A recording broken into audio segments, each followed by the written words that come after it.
Bonjour à toutes et à tous. Dans cette vidéo, je vais corriger l'exercice 11, page 34 de votre cahier César Maths. Dans cet exercice, on vous demande dans un premier temps, à la question A, de factoriser cette expression. Si on regarde d'un petit peu plus près, cette expression, c'est une somme, et c'est une somme de deux produits. Pour factoriser une expression, le moyen le plus simple, c'est de trouver un facteur commun. Est-ce que j'ai un facteur commun dans chacun de ces produits? Effectivement, ici, j'ai 4x-2 et je retrouve ici 4x-2. Je vais donc pouvoir factoriser par 4x-2. Allons-y. Je factorise par le facteur commun 4x-2. Puis je vais ouvrir des crochets et terminer ma factorisation. Dans mon premier produit ici, j'ai factorisé par 4x-2. Il me reste 3x plus 2. Entre mes deux produits, j'ai une addition, je la conserve. Et dans le deuxième produit, 4x-2, il est mis en facteur, il me reste x moins 6. Et je ferme mes crochets. Je vais maintenant réduire à l'intérieur des crochets. J'ai toujours mon facteur commun, 4x-2. Les crochets, je vais pouvoir m'en passer puisque je vais supprimer les parenthèses ici. Le 3x plus 2 ne bouge pas. Et le x moins 6 non plus, puisqu'il y a un plus placé devant. Plus x moins 6. Il me reste à réduire, dans cette parenthèse, les termes homogènes. J'ai toujours mon facteur commun. Et puis, j'ai 3x plus x, qui donne 4x, et 2 moins 6, qui donne moins 4. À ce stade, j'ai terminé ma factorisation.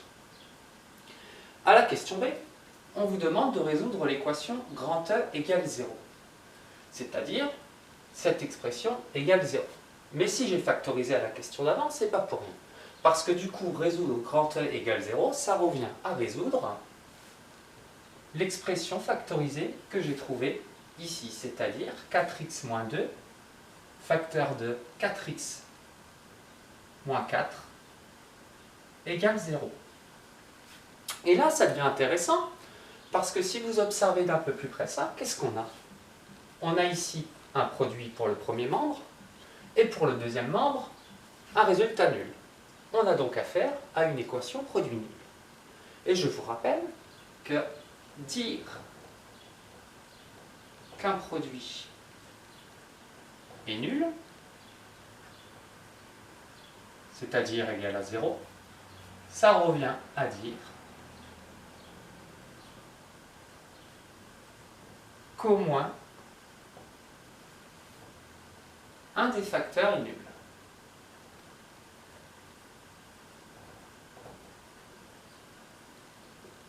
Quand vous utilisez une équation produit nul, cette phrase, on l'attend dans la rédaction en tant que professeur de mathématiques. Donc, n'oubliez pas de noter cette phrase.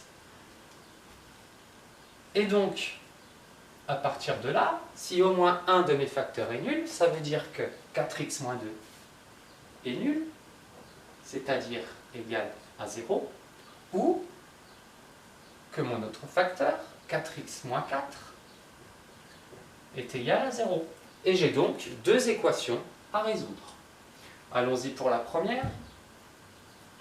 4x moins 2 égale 0, le moins 2 passe de l'autre côté, ça me donne 4x égale 2. Il me reste à diviser par le nombre devant petit x, c'est-à-dire 4. X égale 2 divisé par 4, c'est-à-dire, on simplifie 1 demi, et si vous préférez, 0,5. Voilà ma première solution. Je vais résoudre maintenant la deuxième équation.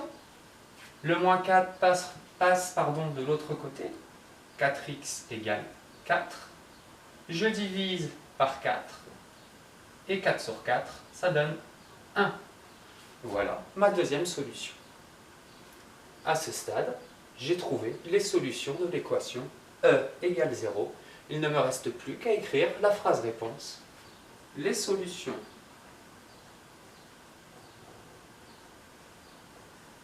de l'équation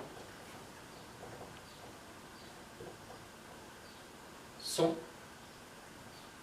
0,5 et 1. Et voilà pour la correction de cet exercice 11, page 34.